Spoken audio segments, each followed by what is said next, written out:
Selamat datang kembali di Bahas Anime, tempat di mana kita membongkar segala misteri dan fakta menarik dari dunia One Piece. Di episode kali ini, kita akan membahas salah satu kru yang paling menggemaskan, namun juga salah satu karakter dengan latar belakang paling tragis dan peran paling penting di kelompok topi jerami. Dia bukan hanya maskot, bukan hanya dokter, tapi simbol dari keajaiban, penerimaan, dan impian yang tak kalah besar dari kru lainnya. Inilah kisah Tony Chopper, si manusia rusa kutub yang bercita-cita menyembuhkan penyakit apapun di dunia.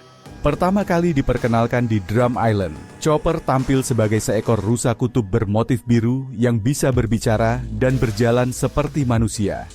Awalnya kita mengira dia hanya karakter lucu untuk menghibur, tapi semakin jauh kita mengenalnya, semakin terasa bahwa Chopper adalah karakter dengan luka yang sangat dalam. Dia adalah makhluk yang tidak diterima di dunia manusia, dan bahkan ditolak oleh sesamanya. Chopper lahir sebagai rusa kutub biasa, tapi karena memakan hito-hito nomi buah iblis tipe Zoan, dia menjadi makhluk aneh, tidak sepenuhnya hewan, tidak juga sepenuhnya manusia. Ketika tanduk birunya tumbuh, kawanan rusa menolaknya, dan ketika dia mencoba mendekati manusia, dia malah ditembaki. Chopper dibuang oleh dua dunia hewan dan manusia hanya karena dia berbeda. Namun takdir mempertemukannya dengan Dr. Hiriluk, seorang dokter nyentrik yang percaya bahwa keajaiban bisa terjadi.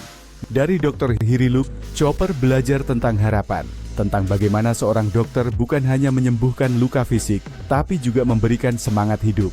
Saat Hiriluk meninggal, Chopper meneruskan mimpinya, menjadi dokter yang bisa menyembuhkan penyakit apapun. Lalu dia dilatih oleh Dr. Kureha, yang meski keras, adalah dokter sejati yang memberi Chopper pengetahuan medis luar biasa. Saat bertemu Luffy dan kru topi jerami, Chopper masih ragu-ragu. Dia takut ditolak. Tapi Luffy, dengan gaya khasnya yang blak-blakan, langsung berkata, "Kamu temanku." Dan disinilah perjalanan Chopper dimulai sebagai dokter resmi kru bajak laut topi jerami. Satu hal yang sering dilupakan orang adalah betapa pentingnya peran Chopper dalam setiap petualangan. Di dunia One Piece, di mana pertempuran dan luka berat terjadi di hampir setiap arc, dokter adalah bagian vital. Tanpa Chopper, mungkin Luffy sudah tumbang sejak awal. Ketika Zoro bertarung sampai berdarah-darah, atau Nami terkena demam tropis, atau Robin disiksa pemerintah dunia, Chopper selalu hadir, berusaha menyembuhkan mereka, bahkan jika harus mempertaruhkan dirinya. Sebagai petarung, Chopper awalnya terlihat lemah, tapi dengan bantuan Rumble Ball, dia bisa berubah menjadi berbagai bentuk. Dari Brain Point untuk analisis, Walk Point untuk kecepatan, Guard Point untuk pertahanan, hingga Monster Point yang mengerikan. Namun, di balik kekuatan itu ada konsekuensi besar, terutama Monster Point yang sempat lepas kendali dan hampir membunuh teman-temannya sendiri. Tapi selama time skip, Chopper berhasil mengendalikan bentuk ini. Dia bukan hanya dokter hebat, tapi kini juga petarung yang bisa diandalkan di garis depan. Salah satu kekuatan paling unik Chopper adalah kemampuannya untuk menyembuhkan bukan hanya tubuh, tapi juga hati. Ingat saat dia membantu memulihkan warga di zoo dari racun Jack, atau saat dia menjaga Tama dan warga Wano di tengah kekacauan. Chopper bukan karakter yang suka spotlight, tapi kontribusinya sangat besar. Selain kekuatan dan peran sebagai dokter, perkembangan emosi Chopper juga sangat menarik. Di awal, dia sering merasa tidak berguna. Dia malu dengan bentuk manusianya, bahkan tidak percaya diri saat disebut monster. Tapi lama-kelamaan dia mulai menerima dirinya. Bahkan, dalam arc Enies Lobby, saat dia berubah jadi Monster Point dan bertarung habis-habisan, dia akhirnya menyadari bahwa menjadi monster tidak selalu buruk, jika itu untuk melindungi orang yang kita sayangi. Di dunia One Piece, tema utama adalah penerimaan dan impian. Chopper adalah simbol keduanya.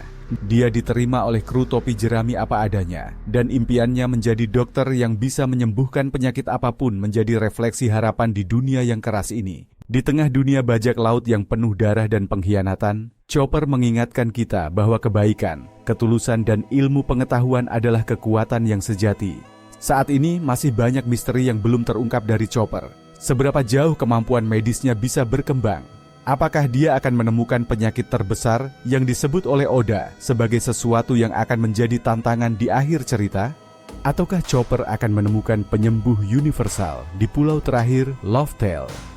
Beberapa teori bahkan menyebut bahwa penyakit besar yang disebut Joy Boy di masa lalu mungkin menjadi kunci cerita, dan Chopper sang dokter dari generasi baru akan menjadi orang yang bisa menyembuhkan dunia.